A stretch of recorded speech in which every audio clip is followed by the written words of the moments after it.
வணக்கம் ஜிஎஸ்எம். எல்லாரும் எப்படி இருக்கீங்க? ரொம்ப நாளாக இந்த ஒரு காம்பேக்ட் கிராஸ் ஓவர் எஸ்யூவி மட்டும் ஒரு அண்டர் ரேட்டடாக நிறைய பேர்த்துக்கிட்ட போய் ரீச் ஆகாமல் இருந்த மாதிரி ஒரு ஃபீலுங்க. ஒரு பொட்டிக்குள்ளே போட்டு அடைச்சி வச்ச மாதிரி ஒரு feel. But Citroen bounce back ஆகிறாங்க. இப்போ ரீசெண்டாக சிட்ரான் பசால்ட்டோட லான்ச்லாம் அவங்க பண்ணின அக்ரெசிவான ப்ரைஸிங் பார்த்தீங்கன்னா உங்களுக்கு எவிடென்ட்டாக அது தெரிய வந்திருக்கும்.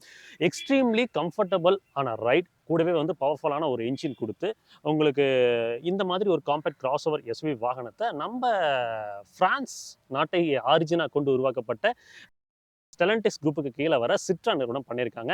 என்ன எஸ்யூவி அப்படின்னு கேட்டிங்கன்னா சிட்ரான் C3 ஏர்கிராஸுங்க. இந்த வாகனத்தோட ரிவ்யூ தான் நம்ம இன்னைக்கு முழுக்க பார்க்க போகிறோம். இந்த வாகனத்தை பொறுத்த வரைக்கும் நமக்கு ஆன் ரோட் ப்ரைஸிங் அப்படின்னு பார்க்கும்போது அப்ராக்சிமேட்லி சொல்கிறேன் 11.77 லட்சத்தில் துவங்கி உங்களுக்கு டாப் அண்ட் மாடல் 17.42 லட்சம் வரைக்கும் வருது. எக்ஸாக்ட் ப்ரைஸிங் என்ன அப்படின்றத நீங்கள் ஸ்க்ரீனில் இப்போ கண்டிப்பாக உங்களால் பார்க்க முடியும்னு நினைக்கிறேன். சரி வாங்க இந்த வீடியோக்குள்ள ஃபர்தராக போய் இந்த வாகனம் உங்களுக்கான வாகனமா இல்லை அப்படின்றத இந்த வாகனத்தோட பாசிட்டிவ்ஸ் அண்ட் நெகட்டிவ்ஸை வச்சு புரிஞ்சுக்கிட்டு அடுத்தடுத்த விஷயங்களை பார்த்துக்கலாம். வாகனத்தோட சேஃப்டி அப்படின்னு பார்க்குறப்ப இங்கே CMP common modular platform 90% heavily localisation செய்யப்பட்ட காமன் மாடுலர் பிளாட்ஃபார்ம் தான் பயன்படுத்தியிருக்காங்க. நீங்கள் யூரோப்பியன் மார்க்கெட்ஸில் பார்க்கக்கூடிய C3 ஏர் கிராஸில் உங்களுக்கு PSA PF1 பிளாட்ஃபார்ம், பட் இங்கே வந்து பார்த்தீங்கன்னா ஹெவிலி லோக்கலைசேஷன் செஞ்சிருக்காங்க. எதுக்கு அப்படின்னு வந்து பார்த்தீங்கன்னா கம்ப்ளீட்டாக காஸ்ட்டை வந்து குறைச்சி எடுத்து வரதுக்காக தான் இந்த மாதிரி பண்ணியிருக்காங்க.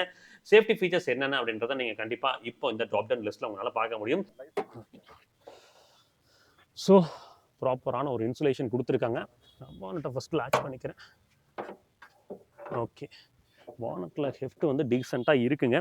இன்ஜின் பொறுத்த வரைக்கும் இங்கே வந்து பார்த்தீங்கன்னா ஒரு 1.2 லிட்டரில் 3 சிலிண்டர் கேஸ்லின் டர்போ டைரக்ட் இன்ஜெக்ஷன் தொழில்நுட்பம் கொண்டது தான். உங்களுக்கு கீழே இன்ஜினுக்கு கார்டு கிடைக்குதான்னு கேட்டிங்கன்னா இல்லை, கிடைக்கவில்லை. ஸோ ஒரு நீட் அண்ட் கிளீனான ஒரு இன்ஜின் அப்படின்ற மாதிரி சொல்லலாம். டர்போ பொறுத்த வரைக்கும் ஃப்ரண்ட்டில் கொடுத்துருக்காங்க. ஏர் இன்டேக் எங்கே எடுத்திருக்காங்க? ஃப்ரண்ட்டில் தான். ஓகே ஃபைன், இங்கே கொடுத்துருக்காங்க. ஏர் இன்டேக்கை பொறுத்த வரைக்கும் பார்த்தீங்கன்னா தெரியும். இந்த இன்ஜினோட பவர் ஸ்பெசிஃபிகேஷன் அப்படின்னு பார்த்தீங்கன்னா 108.62 பிஹெச்பிங்க. இது வந்து உங்களுக்கு 5500 ஆர்பிஎம்ல எடுக்க முடியுது. இதுவே டார்க் அப்படின்னு பார்த்தீங்கன்னா 190 Nm for manual and 205 Nm for automatic டிரான்ஸ்மிஷனுங்க. அது வந்து பார்த்தீங்கன்னா உங்களுக்கு 1750 ஆர்பிஎம்ல இருந்தே உங்களுக்கு டார்க் டெலிவரி நடக்குது. இன்ஜின் பொறுத்த வரைக்கும் எப்படி இருக்குது, ரிஃபைண்டாக இருக்கா இல்லையான்னு ஸ்டார்ட் பண்ணி பார்த்துடலாம்.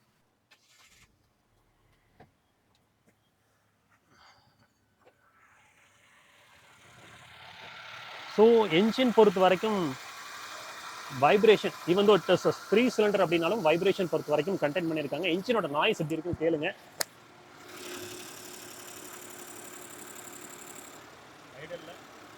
ஓகேங்க,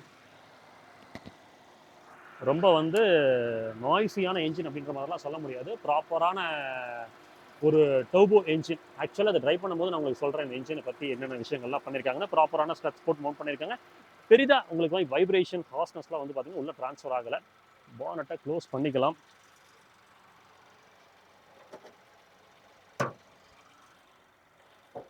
உங்களுக்கு பார்த்தீங்கன்னா தெரியும் பானட்டோட ஹிப் பொறுத்த வரைக்கும். வாகனத்தோட தோற்றம் அப்படின்னு பார்க்குறப்ப ஃபர்ஸ்ட் வந்து ஹெட்லாம்ப்ஸுங்க. ஹெட்லாம்ப்ஸ் பொறுத்த வரைக்கும் உங்களுக்கு ஹாலஜன் கொடுத்துருக்காங்க. டிஆர்எல்ஸ் பொறுத்த வரைக்கும் இங்கே ஒரு ஸ்ட்ரைப் கிடைக்கும். இதில் வந்து இண்டிகேட்டர்ஸும் வந்து நமக்கு மவுண்ட் செஞ்சு கொடுத்துருக்காங்க. ஸோ வெளிச்சத்தை பொறுத்த வரைக்கும் டீசெண்டாக இருக்கு. கிரில் அப்படின்னு பார்க்குறப்ப உங்களுக்கு வந்து ஒரு பியானோ பிளாக்ல ஃபினிஷ் பண்ணியிருக்காங்க. சிட்ரானோட லோகோ நீங்கள் இங்கே பார்த்தீங்கன்னா தெரியும். ஏர் டேம் பொறுத்த வரைக்கும் உங்களுக்கு ரேடியேட்டர் கிரில் வரைக்கும் எக்ஸ்டெண்ட் பண்ணி எடுத்து வந்திருக்காங்க. ஸோ நல்ல ஒரு வைடான ஒரு ஏர் டேம் தான் நமக்கு கிடைக்குது. கீழே வந்து ஃபாக்ஸ் கிட் பிளேட் போட்டிருக்காங்க. கிரவுண்ட் கிளியரன்ஸ் அப்படின்னு பார்க்கும்போது இந்த வாகனத்தை பொறுத்த வரைக்கும் 200 mm கிரவுண்ட் கிளியரன்ஸ் கொடுத்துருக்காங்க. ஒரு சில பிராண்ட் மட்டும்தான் வந்து பார்த்தீங்கன்னா ஒரு எஸ்யூவியோட அப்ரோச் ஆங்கிள் டிபார்ச்சர் ஆங்கிள்லாம் சொல்லுவாங்க. இந்த வாகனத்தை பொறுத்த வரைக்கும் 20.5 degree approach angle. Departure angle அப்படின்னு பார்க்கும்போது உங்களுக்கு வந்து 25 டிகிரிஸ் அப்ரோச்ங்கிறது இது, டிபார்ச்சர்ங்கிறது இது. சைட் ப்ரொஃபைல் அப்படின்னு வரப்போ உங்களுக்கு வந்து ஷோல்டர் லைன்லாம் வந்து பெரிதாக டிராஸ்டிக்காக கேரக்டர் லைன்ஸ்லாம் வந்து கொடுக்கல. சிம்பிள் அண்ட் நீட்டாக தான் டிசைன் எடுத்து போயிருக்காங்க. இந்த இடத்துல வந்து பார்த்தீங்கன்னா உங்களுக்கு ஒரு கிளாடிங் கொடுத்து அலாய்வீல்ஸ் பொறுத்த வரைக்கும் உங்களுக்கு வந்து பார்த்தீங்கன்னா டியூவல் டோன் மெஷின் கட் அலாய்வீல்ஸுங்க. சிஎஸ் செக்யூரோ டிரைவ் தான் போட்டிருக்காங்க. டயர் ப்ரொஃபைல் அப்படின்னு பார்க்குறப்ப 215 60 17 17 இன்ச் யூனிட்ஸுங்க. ஃப்ரண்ட்டில் டிஸ்க் பிரேக் கொடுத்துருக்காங்க. ரியர் பொறுத்த வரைக்கும் ட்ரம் பிரேக்ஸுங்க. ஸோ ஃப்ரண்ட் அண்ட் ரியரில் ரெண்டுலேயுமே வந்து பார்த்தீங்கன்னா பிளாஸ்டிக் லைனர் போட்டு முடிச்சிருக்காங்க. அது டெஃபினெட்லி வந்து பார்த்தீங்கன்னா NVHல வந்து ஒர்க் பண்ணும் அப்படின்ற மாதிரி நம்ம நம்பலாம். ORVM அப்படின்னு பார்க்கும்போது இங்கே வந்து மிரர்ஸ் பொறுத்த வரைக்கும் மோட்டரைஸ்டு மிரருங்க, உங்களால் அட்ஜஸ்ட் பண்ணிக்க முடியும். ஒரு டர்ன் இண்டிகேட்டர்ஸ் வர கிடைக்குது. இப்போ ரீசெண்டாக அப்டேட் பண்ண மாடலில் உங்களுக்கு எலக்ட்ரானிக்கலி அட்ஜஸ்டபிள் அண்ட் ஃபோல்டபிள் மிரரும் கொண்டு வரப்போவதா தெரிய வந்திருக்கு. பார்ப்போம், வந்துச்சுன்னா அந்த மாடலோட ரிவ்யூ நான் எடுத்துகிட்டு வரேன். கிளாஸ் ஏரியா அப்படின்னு பார்க்கும்போது உங்களுக்கு வந்து நல்ல ஒரு வைடான கிளாஸ் ஏரியா தான் கொடுத்துருக்காங்க. உள்ளே இருக்கக்கூடிய பேசஞ்சருக்கு டெஃபினட்டாக வந்து கிளாஸ்ட்ரோஃபோபிக்கே ஃபீல் ஆகாது. ஒரு ரூஃப் ரயிலும் கொடுத்துருக்காங்க. சன் ரூஃப் கிடைக்குதான்னு கேட்டிங்கன்னா கிடையாது. ஏன்னா சிட்ரான் பொறுத்த வரைக்கும் எப்பவுமே ஒரு நோ நான்சென்ஸ் கார் அப்படின்ற மாதிரி சொல்லுவாங்க. அடிப்படை தேவை என்னமோ அதை கரெக்டாக பண்ணியிருப்பாங்க. அதே மாதிரி தான் இங்கேயும் சன் ரூஃப் போல் ஃபேன்சி ஃபீச்சர்லாம் எல்லாம் இருக்கிறதே நல்லது நம்ம நாட்டை பொறுத்த வரைக்கும். சரி, அப்படியே சைட் ப்ரொஃபைல் பார்த்து முடிச்சிட்டோம். டோர் ஹேண்டல்ஸ் பொறுத்த வரைக்கும் ஃப்ளாட் டோர் ஹேண்டல்ஸ் தான் கொடுத்துருக்காங்க. சின்னதாக ஒரு ஹார்ச் பார்க்க முடியுது. சரி, அப்படியே ரியருக்கு வருவோம். ரியர் அப்படின்னு வரப்போ நமக்கு வந்து ப்ராப்பராக உங்களுக்கு டீஃபாகர் வைப்பர் எல்லாமே கொடுத்துருக்காங்க. ஷார்க் ஃபின் ஆண்டனா கிடைக்குது. சிட்ரானோட லோகோ சென்டரில் பேட்ச் பண்ணியிருக்காங்க. பியூடெக், அதாவது இந்த 1.2 லிட்டர் டர்போ பெட்ரோலில் பியூடெக்னு சொல்லுவாங்க. ஸோ அதுக்கான பேட்சிங். எல்இடி டெய்லம்ஸ் கிடைக்குதான்னு கேட்டிங்கன்னா உங்களுக்கு ஆக்சுவலாக ஹாலஜன் உங்களுக்கு பார்த்தீங்கன்னா தெரியும். உள்ளே வந்து ரிவர்ஸ் லேம்பும் வந்து பார்த்தீங்கன்னா ஹாலஜனில் தான் ப்ரொவைட் பண்ணி கொடுத்துருக்காங்க. எந்தெந்த இடத்துலலாம் காஸ்ட்டை கட் பண்ண முடியுமோ அந்த இடத்துலலாம் காஸ்ட்டை கட் பண்ணி எடுத்து வந்திருக்காங்க. ஸோ பெட்டராக மெக்கானிக்கில் ஒரு பெட்டரான ப்ராடக்ட்டை கொடுக்கணும் அப்படின்றதுக்காக அதை பண்ணினதா சிட்ரான் நிறுவனம் கிளைம் பண்ணியிருக்காங்க. ரிவர்ஸ் பார்க்கிங் சென்சர் அப்படின்னு பார்க்கும்போது 2 சென்சாருங்க. ரிவர்ஸ் கேமரா எங்கே இருக்குன்னு காமிக்கிறேன் பாருங்க. இங்கே பாருங்க, ரிவர்ஸ் கேமரா உங்களுக்கு இதுலேயே மவுண்ட் பண்ணியிருக்காங்க. பார்த்தீங்கன்னா தெரியும். இதை மட்டும் கீழே கொடுத்துருந்தா இன்னுமே சிறப்பாக இருந்திருக்கும். ஓகே, பூட் ஸ்பேஸ் அப்படின்னு வந்து பார்த்தீங்கன்னா இது வந்து 5 சீட்டர் மாடலுங்க. ஆக்சுவலாக 7 சீட்டர் 5 சீட்டர் ரெண்டுமே வரும். இது வந்து 5 seater model. 444 litres of boot space கிடைக்குது. மேசிவான ஒரு பூட் ஸ்பேஸ் தான், கவலைகள் கிடையாது. ஸ்பேர் டயர் பொறுத்த வரைக்கும் இங்கே கிடையாதுங்க, கீழே இங்கே கொடுத்துருக்காங்க. பார்த்தீங்கன்னா தெரியும். தோ ஸ்பேர் டயர். இன்டீரியர் பார்க்கலாம். அப்போ இன்டீரியர் அப்படின்னு வரப்போ ஃபஸ்ட்டு வந்து ஸ்டேரிங் வீல் பற்றி பேசுவோம். ஃபஸ்ட்டு ஸ்டேரிங் வந்து பார்த்தீங்கன்னா உங்களுக்கு டில்ட் கிடைக்குதுங்க. டெலஸ்கோபிக் ஆப்ஷன் கிடைக்கவில்லை. ஸோ ஒரு லெதர் ராப்பிங்கோட கொடுத்துருக்காங்க. இந்த சைடு வந்து பார்த்தீங்கன்னா இந்த எம்ஐடி கிளஸ்டர் ஆப்ரேட் பண்ணுறதுக்கான கண்ட்ரோல்ஸ்லாம் கிடைக்குது. இங்கே வந்து பார்த்தீங்கன்னா ஆடியோ மவுண்டட் கண்ட்ரோல்ஸ் அந்த மாதிரி கொடுத்துருக்காங்க. எம்ஐடி கிளஸ்டர் பாருங்கள் உங்களுக்கு. ஸோ டிஜிட்டலுங்க, 7 இன்ச்சில் வந்து ஃபுல்லி டிஜிட்டல் கொடுத்துருக்காங்க.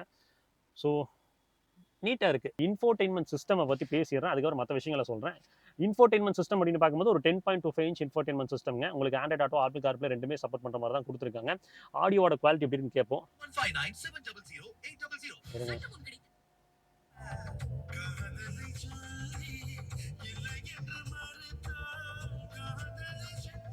ஆடியோ குவாலிட்டி நல்லா இருக்குங்க. இந்த பட்ஜெட்க்கு அவங்க பண்ணியிருக்கிறது நல்லா இருக்குது. ஆடியோ குவாலிட்டி பொறுத்த வரைக்கும் குறை சொல்ல முடியாது, டீசெண்டாக பண்ணியிருக்காங்க. ஸ்பீக்கர்ஸ் பொறுத்த வரைக்கும் 4 ஸ்பீக்கர் கிடைக்குது. ட்வீட்டர்ஸ் பொறுத்த வரைக்கும் இங்கே பில்லரில் வந்து ப்ளேஸ் பண்ணியிருக்காங்க, ஏ பில்லரில். ஸோ பார்த்தீங்கன்னா உங்களுக்கு தெரியும்னு நினைக்கிறேன். ஃபைன். ஸோ ஏ பில்லருமே மினிமலாக தாங்க இருக்குது. பயங்கரமான ஒரு பிளைண்ட் ஸ்பாட்லாம் கிரியேட் பண்ணுற மாதிரி இருக்காது எனக்கு தெரிஞ்சு. சீட்ஸ் அப்படின்னு பார்க்கும்போது ஹைட் அட்ஜஸ்டபிள் சீட்ஸ் தான் கொடுத்துருக்காங்க. கீழே வந்து நம்ம வந்து உட்கார இடம் வந்து பார்த்தீங்கன்னா லெதர் அப்ஹோல்ஸ்ட்ரி தான், நல்ல குவாலிட்டியான ஒரு மெட்டீரியல் தான் கொடுத்துருக்காங்க. மேலே வந்து பார்த்தீங்கன்னா இந்த கோடு இருக்குது பார்த்தீங்களா, இந்த இடத்துக்கு மேலே வந்து பார்த்தீங்கன்னா ஃபேப்ரிக்குங்க. ஒரு நல்ல ஒரு touch and feel through out கிடைக்குது. அப்ஹோல்ஸ்ட்ரியோட மெட்டீரியல் நல்லா தான் இருக்குது. உட்காரதுக்கு நல்ல கம்ஃபியான சீட்ஸுங்க. சிட்ரான் பொறுத்த வரைக்கும் எப்பவுமே வந்து கம்ஃபர்ட் ஓரியன்டான வாகனங்கள் கொடுக்குறதுல வந்து பிரதானமாக இருக்கக்கூடிய ஒரு டீம். அதே மாதிரி தான் இங்கேயும் இருக்குது. நல்ல கம்ஃபர்டபுளான ஒரு சீட்ஸுங்க. அடுத்து டேஷ்போர்டு அப்படின்னு பார்க்கும்போது இங்கே வந்து பார்த்தீங்கன்னா மேலெல்லாம் ஹார்ட் பிளாஸ்டிக்ஸு பார்த்தீங்கன்னா தெரியும். அதுக்கு கீழே வந்து பார்த்தீங்கன்னா இங்கெல்லாம் வந்து சென்டர் கன்சோல்லாம் பியானோ பிளாக்ல ஃபினிஷ் பண்ணியிருப்பாங்க. இந்த இடம் இருக்க மெட்டீரியல் மட்டும் வந்து பார்த்தீங்கன்னா உங்களுக்கு ஒரு டிஃப்ரெண்ட்டான ஒரு கலருங்க. பார்த்தீங்கன்னா தெரியும். கீழே இங்கே வந்து பார்த்தீங்கன்னா அப்படியே ஒரு சில்வர் இன்செர்ட் மாதிரி கொடுத்துருக்காங்க. அப்புறம் க்ளவ் பாக்ஸ் பொறுத்த வரைக்கும் வந்து பார்த்தீங்கன்னா இங்கே கீழே வந்து தெரியும் உங்களுக்கு ஒரு அடிக்வேட்டான ஒரு சைஸில் வந்து ப்ரொவைட் பண்ணி கொடுத்துருக்காங்க. அப்படியே இங்கே வந்தோம்னா ஏசி அப்படின்னு பார்க்கும்போது ஒரு மேனுவல் ஏசி தான் கொடுத்துருக்காங்க. உங்களுக்கு ஏசியோட சில்னஸ் பொறுத்த வரைக்கும் குறைய இருக்காது. ஏன்னா சிட்ரான் பொறுத்த வரைக்கும் ஏசியில் வந்து எக்ஸல் ஆவாங்க. அவங்களோட ஏசிஸ் எல்லாமே வந்து பார்த்தீங்கன்னா சில்லர் யூனிட்டாக தான் இருக்கும். அதே மாதிரி தான் இங்கேயும் இருக்குது. கீழே வந்து பார்த்தீங்கன்னா உங்களுக்கு ஒரு மொபைல் வச்சுக்கிறதுக்கு ஒரு ஸ்பேஸ், அதுக்கப்புறம் வந்து பார்த்தீங்கன்னா 2 வாட்டர் பாட்டில் ஹோல்டர் வச்சுக்கிறதுக்கான ஸ்பேஸ் எல்லாம் கொடுத்துருக்காங்க. அதுக்கப்புறம் ஒரு யூஎஸ்பி சார்ஜர், அதுக்கப்புறம் வந்து பார்த்தீங்கன்னா ஒரு 12 வோல்ட் சார்ஜர் ரெண்டுமே கிடைக்குது. ஏசி வென்ஸோட நாப் குவாலிட்டிலாம் எப்படி இருக்குது? ஓகேங்க, டீசெண்டாக இருக்குது, குறைகள் இல்லை. அப்படியே கீழே வாங்க. கீழே வந்தோம்னா இங்கே வந்து ஒரு ஆட்டோமேட்டிக் கியர் பாக்ஸ் தான், நமக்கு டார்க் கன்வெர்ட்டர் தான் கொடுத்துருக்காங்க.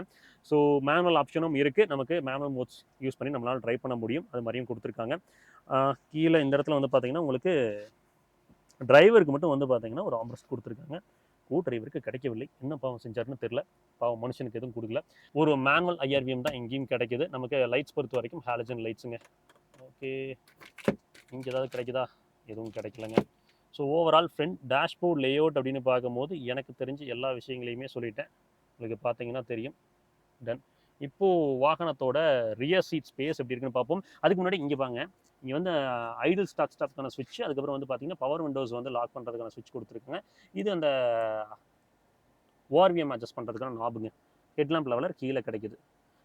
கீழே பெடல்ஸ்னு பார்த்தீங்கன்னா ஏ பெடல் மற்றும் பி பெடலுக்கான ஸ்பேசிங் ப்ராப்பராக இருக்குது. ஒரு ப்ராப்பரான டெட் பெடலுமே நமக்கு கொடுத்துருக்காங்க. நல்ல விஷயம். சரி வாங்க ரியர் சீட்ஸ் பார்ப்போம் எப்படி இருக்குன்னு. இந்த ஆடியோ சிஸ்டம் பொறுத்த வரைக்கும் ஆண்ட்ராய்ட் ஆட்டோ, ஆப்பிள் கார்ப்ளே ஒயர்லெஸ்ஸாக சப்போர்ட் பண்ணும். ரியர் பின்னால் உட்காந்தோம்னா பாருங்க செம்ம கம்ஃபர்டபுளாக இருக்குங்க. சீட்ஸு சோஃபாவில் உட்கார ஒரு ஃபீல் அவ்வளோ கம்ஃபர்டபுளாக கொடுத்துருக்காங்க. லெக் ரூம் அண்ட் நீரும் பொறுத்த வரைக்கும் கவலைகளே இல்லை. நல்ல தாராளமான ஒரு லெக் ரூம் அண்ட் நீரும் இருக்குது. இங்கே வந்து பார்த்தீங்கன்னா ஒரு மேகசின் ஹோல்டரும் கொடுத்துருக்காங்க. இங்கேயும் கிடைக்குது, அந்த சைடும் கிடைக்குது. சென்டரில் வந்து பார்த்தீங்கன்னா ஹம்ப் பார்த்தீங்கன்னா கொஞ்சம் பெரிதான ஒரு ஹம்ப் இருக்குது. இந்த இடத்துல பார்த்தீங்கன்னா உங்களுக்கு தெரியும். யூஎஸ்பி சார்ஜர் பொறுத்த வரைக்கும் 2 யூஎஸ்பி சார்ஜர் கொடுத்துருக்காங்க. ஸோ எனக்கு தெரிஞ்சு அடிப்படை தேவைகள் பூர்த்தி செய்யப்பட்டிருக்கு. இங்கே ஒரு ஹாலஜனில் வந்து பார்த்தீங்கன்னா கேபின் லாம்ப்ஸ் கிடைக்குது. மேலே கைப்பிடி ஒன்று கொடுத்துருக்காங்க பொடிமானத்துக்கு. சரி, சீட் கம்ஃபர்ட்டை பற்றி பேசுவோம். இப்போ வந்து பார்த்தீங்கன்னா 2 ஹெட்ரெஸ்ட் கிடைக்குது. சென்டர் பேசஞ்சருக்கு ஹெட்ரெஸ்ட் கிடைக்கவில்லை. ஆம்ரெஸ்ட்டும் கொடுத்துருக்காங்க. இங்கே பார்த்தீங்கன்னா தெரியும், புது வண்டி, அதனால ஆம்ரெஸ்ட் வந்து உள்ள கன்சீல் ஆயிருக்கு. 3 பேர் உட்கார முடியுமான்னு கேட்டிங்கன்னா எனக்கு தெரிஞ்சு உட்காரலாங்க. 2 அடல்ட் ஒரு கிட் தாராளமாக உட்கார முடியும். 3 அடல்ட் உட்காரும் போது கொஞ்சம் அட்ஜஸ்ட் பண்ணி உட்கார மாதிரி தான் இருக்கும். அது மாதிரி தான் வந்து ரியர் சீட்டோட போஸ்டர் இருக்குது. இங்கே டோர் பேக்கேஜ்லேயும் வந்து பார்த்தீங்கன்னா ஒரு 1 லிட்டர் வாட்டர் பாட்டில் வைக்க முடியும். இங்கே ஆக்சுவலாக பவர் விண்டோஸோட சுவிட்ச் எல்லாம் வந்து இங்கே கொடுக்கல, இங்கே கொடுத்துருக்காங்க. இங்கே சென்டரில் இருக்குது, இங்கே பார்த்தீங்கன்னா தெரியும். பட் இப்போ இந்த பவர் விண்டோஸோட சுவிட்சஸை இப்போ பழையபடி எல்லாருமே கேட்ட மாதிரி இங்கே ஃப்ரண்ட் டோர் ஸ்ட்ரீம் எடுத்து வந்துட்டாங்க. இங்கேயுமே எடுத்து வந்துட்டாங்க. அதுவும் நல்ல விஷயம்தான். Door handles okay fine. சரிங்க, வாகனத்தோட இன்டீரியர் எக்ஸ்டீரியர் எல்லாத்தையுமே பார்த்துட்டோம். இப்போ இந்த வாகனத்தை ஒட்டி ஃபைனலாக வேர்டிக்ட் என்னன்னு சொல்லிடலாம். Citroen C3 ஏர்கிராஸ் வாகனத்தோட டிரைவபிலிட்டி அப்படின்னு பார்க்குறப்ப நமக்கு இங்கே 1.2 லிட்டர் டர்போ பெட்ரோல் இன்ஜின் தான் கொடுத்துருக்காங்க. விசிபிலிட்டி அப்படின்னு பார்க்குறப்போ க்ளீன் அண்ட் கிளியராக தாங்க இருக்குது. எந்த விதத்துலையுமே குறையில்லை, நல்லா தெளிவாக தெரியுது, அது எல்லாம் குறைய இல்லை. என்ஜினோட பவர் டெலிவரி அப்படின்னு பார்க்கும்போது நம்ம ஒரு சிட்டி ஸ்கர்ட்டில் தான் ட்ரைவ் பண்ணிட்டு இருக்கிறோம். அடிக்குவேட்டான ஒரு பவர் டெலிவரி இருக்குதுங்க. கொஞ்சம் கேப் கிடைக்கட்டும். பாருங்கள், ஸ்லாம் பண்ணுறேன், உங்களுக்கு எடுக்கிறது தெரியும். பவரை பொறுத்த வரைக்கும்லாம் குறைய இல்லை. நீங்கள் ஸ்லாம் பண்ணிங்கன்னா லீனியராக அந்த சர்ச் கிடச்சிக்கிட்டே இருக்குது. அக்ரெசிவாக அவங்க டியூன் பண்ணலாம் இந்த இன்ஜினை பொறுத்த வரைக்கும். அவங்க வந்து ஃபியூல் எஃபிஷியன்சியும் பெட்டராக இருக்கணும், மைலேஜ் கொஞ்சம் கிடைக்கணும் அப்படின்றதுலையும் கான்சன்ட்ரேட் பண்ணியிருக்காங்க. ரியல் டைமில் வந்து பார்த்தீங்கன்னா ஒரு 15 to 16 அப்படின்றது எனக்கு தெரிஞ்ச வரைக்கும் கிடைக்குங்க. வண்டி போயிட்டோம். ஸ்டியரிங் பொறுத்த வரைக்கும் வந்து பார்த்தீங்கன்னா ஸ்லோ ஸ்பீட்ஸில் ரொம்ப ஈஸி யூஸாக தான் இருக்குது. அப்படியே பூ மாதிரி இருக்குது. ஸ்பீட்ஸ் கெயின் ஆகிறப்போ உங்களுக்கு வந்து ஒரு 70 to 80 கிராஸ் ஆகிறப்போ வந்து பார்த்தீங்கன்னா ஸ்லைட்டான ஹிப்ட் ஆட் ஆகிறது பார்க்க முடியுது. But return to centre action வந்து பார்த்தீங்கன்னா நல்லாவே இருக்குங்க. பாருங்க, பெடல் டு மெட்டல் கொடுத்தோம்னா டவுன் ஷிஃப்ட் ஆகி அழகாக வண்டி எடுக்குது. அதே மாதிரி இந்த டாப் கமெட்டரோட கேலிபிரேஷன் பொறுத்த வரைக்கும் நமக்கு வந்து எந்த விதத்துலையுமே வந்து இந்த கியர் டவுன் ஷிஃப்ட் ஆகிறது அப் ஷிஃப்ட் ஆகுறதெல்லாம் வந்து ப்ராமினெண்ட்டாக தெரியலைங்க, ரொம்ப லைட்டாக தான் தெரியுது. சஸ்பென்ஷன் பார்ட் அப்படின்னு பேசுகிறப்போ நிறைய குண்டு குழிலெல்லாம் விட்டு வந்தோம். அதே மாதிரி அந்த ரோடுக்கு கீழே வந்து பார்த்தீங்கன்னா சின்னதாக ஒரு அண்டுலேஷன் விழுந்துச்சு. அப்போல்லாம் நமக்கு உள்ள கேபின்குள்ளெல்லாம் எதுவும் பெருசாக தெரியல, எக்ஸ்ட்ரீம்லி கம்ஃபர்டபுளாக தான் வச்சிருக்கு. எப்போவுமே சிட்ரான் பிராண்ட் பொறுத்த வரைக்கும் சஸ்பென்ஷனில் குறைய இருக்காது. அதே தான் இங்கேயும் நடந்திருக்கு.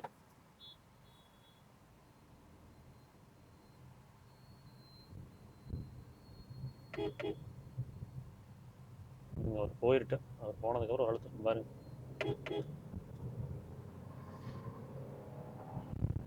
பவர் டெலிவரியில நல்லா இருக்குதுங்க. பிரேக்ஸ் பொறுத்த வரைக்கும்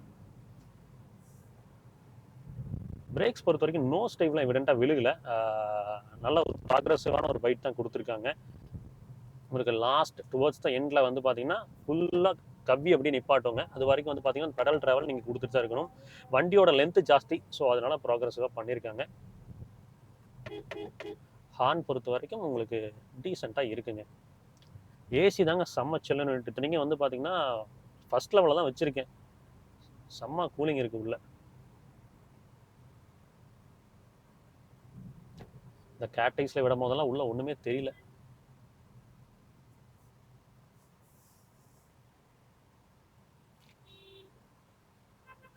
இன்னைக்கு பயங்கரமான டிராஃபிக்ங்க. அதனால வந்து உங்களுக்கு ரொம்ப லாங்லாம் எடுத்துகிட்டு போய் ஓட்ட முடியல. இன்னொரு டைம் ஒரு டீட்டெயில் ரிவ்யூவில் இன்னொரு வேரியண்ட்டை எடுத்துகிட்டு வரேங்க. கூடிய சீக்கிரம் இந்த வாகனத்துக்கு அப்டேட் வந்துருச்சு இல்லைங்க, அந்த அப்டேட் வரும். அப்போ வந்து எடுத்து உங்களுக்கு க்ளீனாக ஒரு நல்ல ஸ்ட்ரெச் ஓட்டி காமிக்கிறேன்.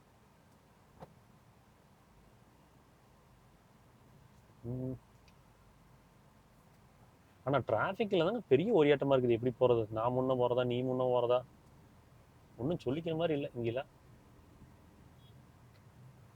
எப்போ யார் குறுக்க வருவாங்க அப்படின்ற மாதிரியே திக்கு திக்குனே போயிட்டு இருக்க வேண்டியதாக இருக்குது இங்கே.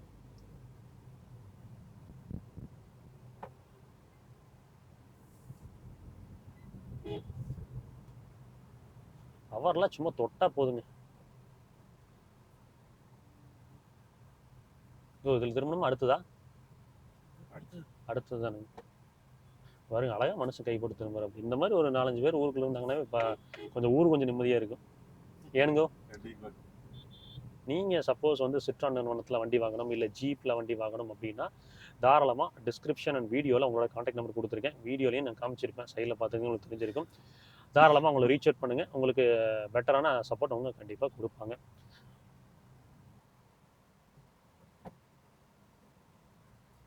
பாருங்க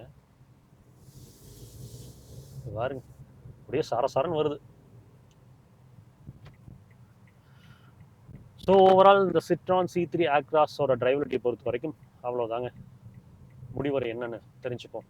சிட்ரான் C3 ஆக்ராஸ் வாகனத்தை ஓட்டிட்டும் என்னை பொறுத்த வரைக்கும் இந்த வாகனம் யாருக்கு செட் ஆகும், செட் ஆகாது, அந்த மாதிரி எல்லா விஷயங்களையுமே சொல்கிறேன். இந்த வாகனத்தோட பாசிட்டிவ்ஸ் அப்படின்னு பார்க்கும்போது எக்ஸ்ட்ரீம்லி கம்ஃபர்டபுளான ஒரு ரைடுங்க.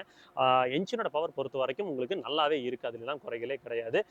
அதே மாதிரி அஃபோர்டபுளான ப்ரைஸிங்கில் கொடுத்துருக்காங்க. இந்த செக்மெண்ட், அதாவது காம்பேக்ட் கிராஸ் ஓவர் செக்மெண்ட் அப்படின்னு பார்க்கும்போது ஹுண்டாய் கிரெட்டாவாக இருக்கட்டும், கியா செல்டோஸாக இருக்கட்டும், அதெல்லாம் வந்து விலை கொஞ்சம் ஜாஸ்தி. இதை கம்பேர் பண்ணும்போது விலை கொஞ்சம் ஜாஸ்தியாக இருக்குது. பட் அந்த செக்மெண்ட்டில் இவ்வளோ அஃபோர்டபுளான ப்ரைஸிங்கில் இதை கொண்டு வந்தது பாராட்டக்கூடிய விஷயம் தான். எந்த அளவுக்கு அஃபோர்டபுளாக கொண்டு வராங்களோ அந்த அளவுக்கு இந்த வாகனத்தோட விஷயங்கள்ல சின்ன சின்ன விஷயங்கள்ல காஸ்ட் கட்டிங்கும் எவிடென்ட்டாக தெரிய வரும். அந்த காஸ்ட் கட்டிங்கில் இவங்க என்ன சொல்ல வராங்க அப்படின்னா, இந்த வாகனத்தை வாங்கினதுக்கு அப்புறம் ஒரு சின்ன சின்ன ஸ்பேர்ஸு, பார்ட்ஸ் இதெல்லாம் மாத்துறப்போ வாங்கின கஸ்டமருக்கு வந்து அது வந்து கஷ்டத்தை கொடுத்துடக்கூடாது. ஏன்னா இன்னைக்கு ஒரு ஓஆர்விஎம் வந்து வெளியில் போயிருச்சு அப்படின்னா அந்த ஓஆர்விஎம் மாத்திரக்கு நமக்கு 3500லேருந்து 5000 ரூபாய் வரைக்குமே ஆகுது, அக்ராஸ் த பிரான்ச் நான் சொல்கிறேங்க. ஆனால் இங்கே வந்து பார்த்தீங்கன்னா ஒரு 1500 ருபீஸில் நம்மளால் மாற்ற முடியும். அதே மாதிரி உள்ளே இருக்கக்கூடிய சின்ன சின்ன பார்ட்ஸ், இப்போ மிரர் போயிடுச்சுன்னா மிரர் மட்டும் மாற்றிக்கலாம், இந்த கன்சோல் போயிடுச்சுன்னா கன்சோல் மட்டும் மாற்றிக்கலாம். அது மாதிரி ஒவ்வொரு விஷயத்திலையுமே கான்சன்ட்ரேட் பண்ணி பண்ணியிருக்காங்க. அதனால தான் இவங்க இந்த ப்ராடக்ட்டை வந்து நோ நான்சென்ஸ் ப்ராடக்டாக, அடிப்படை தேவை என்னமோ அதை பூர்த்தி செஞ்சு மெக்கானிக்கலாக ஒரு நல்ல ஒரு பேக்கேஜாக இந்த வாகனத்தை கொடுத்துருக்காங்க. இந்த வாகனத்தில் நெகட்டிவ்ஸ் அப்படின்னு ஏதாவது இருக்கான்னு கேட்டிங்கன்னா, மேபி காஸ்ட் எஃபெக்டிவாக கொடுக்கறதுனால ஒரு சின்ன சின்ன இடத்துல வந்து பார்த்தீங்கன்னா அந்த காஸ்ட் கட்டிங் உங்களுக்கு இம்ப்ளிமெண்ட்டாக தெரிய வரும், அவ்வளோதான். மற்றபடி வந்து எனக்கு பெரிதாக எதுவும் நெகட்டிவ் அப்படின்ற மாதிரி தெரியலங்க. இந்த வாகனம் உங்களுக்கு பிடிச்சிருக்கா பிடிக்கல அப்படின்றத கமெண்ட்ல மென்ஷன் பண்ணுங்க. அதே மாதிரி வீடியோ முடிக்கிறதுக்கு முன்னாடி எப்பவுமே சொல்றது தான், இந்த வாகனம் எங்கள்கிட்ட 3 to 4 மணி நேரம் கிடைக்குது, அதில் என்ன எக்ஸ்பீரியன்ஸ் பண்ணுறோமோ அதை தான் நம்ம சொல்கிறோம். சப்போஸ் இந்த வாகனம் யாராவது வச்சிருக்காங்கன்னா, யூசர் வச்சிருக்காங்கன்னா உங்கள்கிட்ட கேளுங்க, இல்லை வேற யாராவது யூசர் ரிவ்யூ பண்ணிருக்காங்கன்னா அதை கேட்டீங்கன்னா இன்னும் பெட்டரான இன்ஃபர்மேஷன்லாம் உங்களுக்கு தெரிய வரும். எப்பவுமே சொல்றது தான், ரோட்ல போய் வரப்ப உங்களை நம்பி இப்படி ஒரு குடும்பம் இருக்கும், அதே மாதிரி ரோட்ல போய் வர சக மனிதர்கள் நம்பி நேசிக்கிற ஒரு குடும்பம் இருக்கு. அதை சச்சர வேணாம், பத்திரமா வாங்க. இன்னொரு வீடியோ சந்திக்கலாம். டாடா, டேக் கேர், பை பை.